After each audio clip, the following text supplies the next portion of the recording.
Hello నమస్తే నేను అశోక్. కొత్త కరోనా వేరియంట్ ప్రజల్లో భయాందోళనకు గురిచేస్తుంది. ఇప్పటికే భారతదేశంలో 100కు పైగా కొత్త కరోనా వేరియంట్ కేసులు నమోదయ్యాయి. అంతేకాకుండా మరణాలు కూడా 5కు పైగా మరణాలు నమోదయ్యాయి. అయితే కొత్త కరోనా వేరియంట్ ప్రజల్లో ఎలాంటి ప్రభావం చూపబోతుంది? కొత్త కరోనా వేరియంట్ వల్ల ఎలాంటి కొత్త లక్షణాలు వచ్చే అవకాశం ఉంది? వీటన్నిటి గురించి ప్రముఖ ఆయుర్వేదిక్ డాక్టర్ ఆనందయ్య గారితో మాట్లాడదాం. ఆనందయ్య గారు కూడా గతంలో కరోనాకు సంబంధించి కొత్త ఫస్ట్ వేరియంట్ వచ్చినప్పుడు ఆయన కూడా ఆయుర్వేదానికి సంబంధించి కొంత మెడిసిన్ కూడా డెలివరీ చేసిన పరిస్థితి ఉంది. ఆనందయ్య గారితో మాట్లాడి కొత్త కరోనా వేరియంట్కి సంబంధించిన లక్షణాలు ఏంటో తెలుస్తుంది. ఆనందయ్య గారు నమస్తే. సో ఏంటి కొత్త కరోనా వేరియంట్ పరిస్థితి ఏంటి? అసలు ఏం జరుగుతుంది? ఏ వేరియంట్ వచ్చినా ఇబ్బంది లేదు సార్. మనమేమో ట్రీట్మెంట్ చేసేదానికి సిద్ధంగా ఉన్నాము. గతంలో దానికంటే ముందు ఏంటంటే ప్రివెంటివ్ వేసుకుంటే చాలా జాగ్రత్తగా ఉండేదానికి అవకాశాలు ఎక్కువ ఉంటాయి. ఓకే, ప్రివెన్షన్ ఆల్రెడీ ప్రిపేర్ లో ఉన్నాము.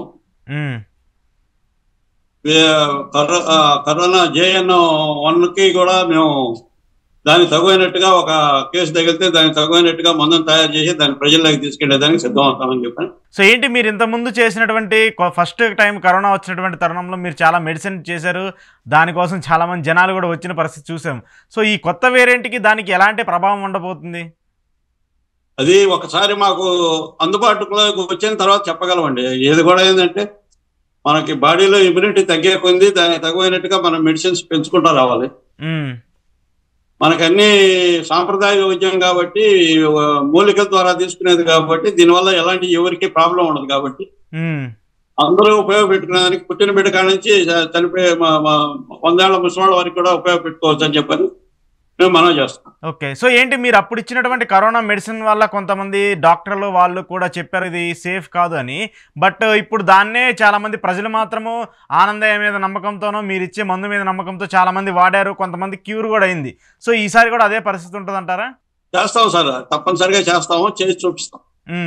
సో ఏంటి మీరు వాడేది ఇప్పుడు ఉన్నటువంటి కొత్త వేరియంట్కి మీరు ఇచ్చేటువంటి మెడిసిన్ ఎలా ఉండబోతుంది సార్? వేరియంట్ బట్టి ఒకసారి చూసిన తర్వాత ఏమేం కావాలనేది ప్రిపేర్ అవుతామండి. ఓకే, ఇప్పుడు main lungs, heart, liver, kidney, brain వాటికి కావాల్సిన ముందు ప్రిపేర్ లో ఉంటాము. కాకపోతే ఇంకొంచెం దేని మీద ఎక్కువ ఎఫెక్ట్ వస్తుందో వాటికి మించి ఇంకేం రాదు, ఎక్స్ట్రా రాదు.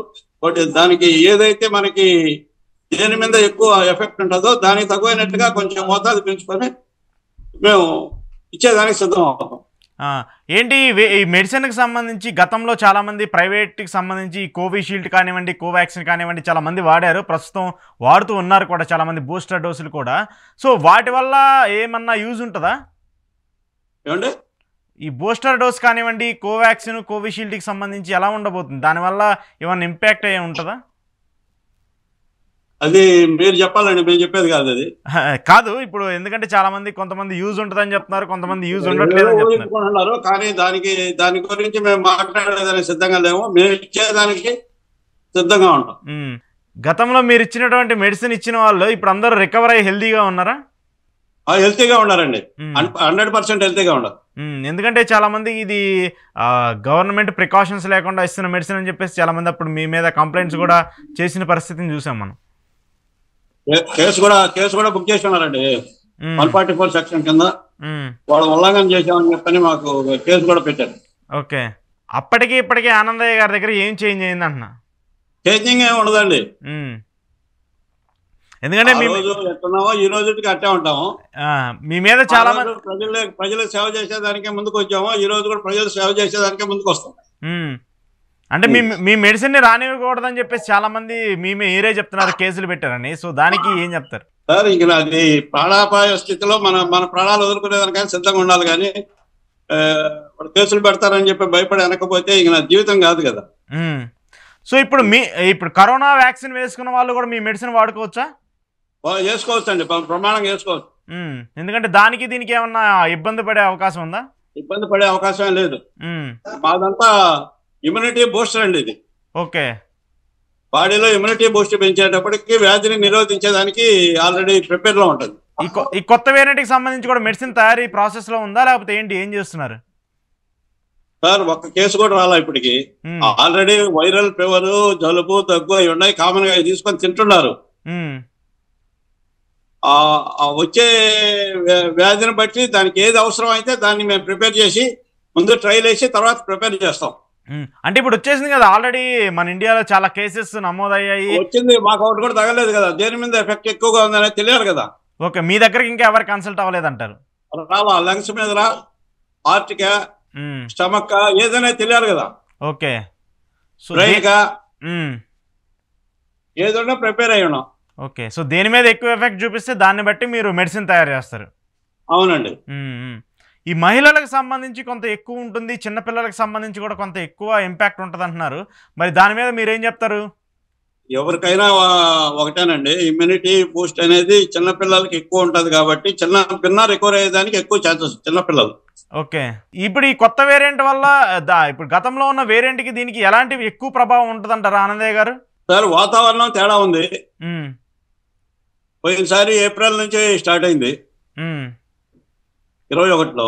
అవును, ఇది మనకు ఇప్పుడు డిసెంబరు ఎండింగ్, జనవరి రాబోతుంది. మంచి వింటర్ సీజన్ కాబట్టి కొంచెం ఎఫెక్ట్ ఎక్కువగా ఉంటుంది కాబట్టి దీనికి ఎక్కువగా ముందు ప్రివెంటివ్ వాడుకుంటూ వస్తే సేఫ్లో ఉంటామని చెప్పని మా అభిప్రాయం అండి. ఓకే, సో దానికి ప్రికాషన్స్ కూడా ఆనందయ్య గారు ఇస్తున్నారా? ప్రికాషన్స్, ఎలాంటి ప్రికాషన్స్ తీసుకోవాలి, ఎలాంటి ఫార్మాలిటీస్ పాటించాలనేది? సార్ ఇస్తున్నాం సార్, కొద్దిగా ఇస్తున్నాం. దానికి ఏంటంటే నాన్ వెజ్ తినకూడదు, ఒక రోజు మామూలుగా ఇమ్యూనిటీ కింద తీసుకొని వాడుకోవచ్చు. అది దానివల్ల మనకి ఇమ్యూనిటీ పెరిగిన దానివల్ల ఏ వ్యాధి బాడీలోకి రాకుండా కంట్రోల్ చేసేదానికి ఎక్కువ పాసిబిలిటీస్ ఉంటాయి. సో బయట వాళ్ళు కూడా చాలా మంది మెడిసిన్ తయారు చేస్తున్నారు ఇవి కరోనాకి సంబంధించి. సో దానికి దీనికి మీరు తయారు చేసేదానికి ఒకటేనా, లేకపోతే ఏమైనా చేంజెస్ ఉన్నాయా? సార్, ఎవరెవరు ఫార్ములా వాడుకుంటుంది, ఒక్కొక్కరు ఆలోచన ఒక్కొక్క విధంగా ఉంటుంది. అది మనం చెప్పలేం కదా. ఓకే, సో ఏం చెప్తారు ఎక్కువగా మహిళల్లో ఇప్పుడు గర్భిణీ స్త్రీలకు సంబంధించి ఎలాంటి ఇంపాక్ట్ ఉండబోతుంది ఆనందయ్య గారు దీనికి సంబంధించి?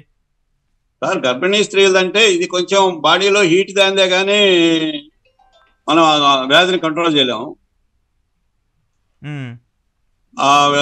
గర్భిణీ స్త్రీలు అంటే కొంచెం స్లో పికప్ లో తీసుకోవాలండి. 1-2 రోజుల్లోనే పికప్ అవుతుంది అనేది కాకుండా స్లోగా స్టెప్ బై స్టెప్ ఒక 5-6 రోజుల్లో క్యూర్ అయ్యేదానికి ప్లాన్ చేసుకొని డోస్ తగ్గించి ఇవ్వాలి చెప్పిస్తుంది.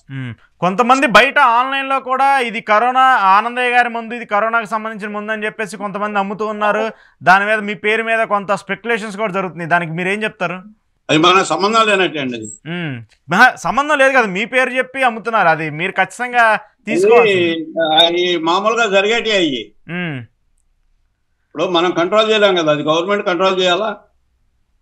ఓకే, లేదు అది బాగుంది అనుకుంటే ఉపయోగపెట్టచ్చు, ఇబ్బంది ఏం లేదు కదా, ప్రజలను కాపాడటమే కదా మెయిన్. సో ఇప్పుడు సార్ మీదే ఇది కొంతమంది సోషల్ మీడియాలో మాత్రము మీ ఫార్ములాని యూజ్ చేయించి మీ ఫార్ములాతోనే ఇది ఆనందయ్య గారి మందు సేమ్ ఫార్ములాని మేము యూజ్ చేసి దీన్ని డెలివరీ చేస్తున్నాం, కొత్త వేరియంట్కి కూడా ఈ మందు పనిచేస్తుందంటూ కూడా చాలా మంది చేస్తూ వస్తున్నారు. సో దాని మీద మీరు ఏమైనా యాక్షన్ తీసుకునే పరిస్థితి ఉందా? మనం ఏం బాధ్యత తీసుకున్నాం సార్, తీసుకుంటే గవర్నమెంట్ తీసుకొని చేయాలా, లేదు ఆ మందు మీద నమ్మకం ఉంటే ఉపయోగపెట్టుకోవాలా. సో మీరు కూడా చెప్పండి మనం చేసేది ఏముంటుంది. మీరు కూడా ఇప్పుడు మీరు తయారు చేసినటువంటి మెడిసిన్స్కి సంబంధించి కూడా డిఆర్డిఓ దగ్గర కానివ్వండి, మెడికల్ కౌన్సిల్ దగ్గర నుంచి కూడా మీరు కూడా పర్మిషన్స్ తీసుకున్నారా, లేదంటే మళ్ళీ గతంలో లాగా ఏమైనా ఇబ్బంది పెట్టే చర్యలు జరుగుతాయి? పర్మిషన్ ఇవ్వలేదు సార్, పర్మిషన్ ఇవ్వలేదు. అప్లై చేసాము పేటెంట్ రైట్స్కి, ఇవ్వలేదు.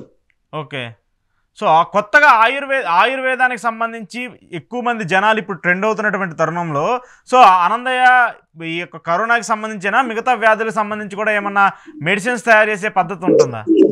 సార్, అన్ని వ్యాధులకి ఆ గురువు గారి దయ వల్ల ప్రతి వ్యాధికి నాకు కొంత అవగాహన అనేది ఉంది, నయం అవుతున్నాయి.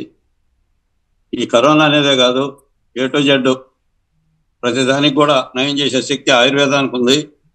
మేము దానికి సరైన మందులు ఇచ్చి బాగు చేయగల శక్తి కూడా మాకుందని చెప్పని మేము తెలుస్తుంది. సార్, కొంతమంది ఛానల్స్లో డైరెక్ట్గా వాళ్ళు లైవ్ వీడియోలు చేస్తూ ఇప్పుడు ఆనందయ్య చేసేటువంటి మందు ఈ మందు ఒకటే అని చెప్పేసి లైవ్లో ఆ మొక్కలతో ఆ ఆయుర్వేదాన్ని చూపించి మరీ చేస్తున్నారు. సో మీరు దానికి ఏం చెప్తారు?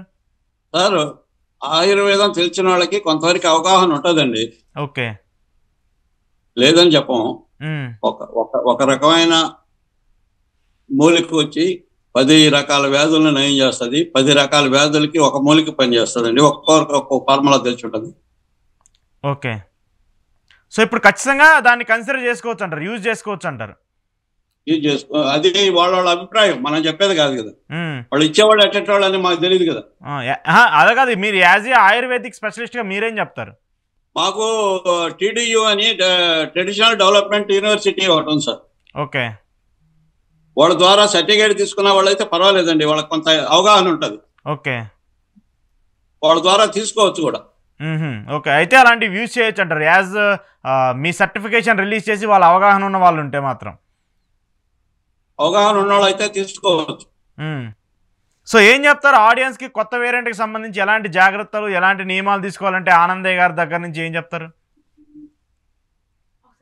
జాగ్రత్తగా ఉండమంటామండి. వింటర్ సీజన్ కాబట్టి ఎక్కువగా అది స్ప్రెడ్ అయ్యేదానికి ఎక్కువ ఇది ఉంటుంది కాబట్టి దీన్ని ప్రివెంటివ్ గా తీసుకొని జాగ్రత్త పడితే మంచిదండి. అమ్మగా ఇంట్లో కూర్చొని మాకు అది వస్తుంది ఇది వస్తుంది అంటే కుదరదు.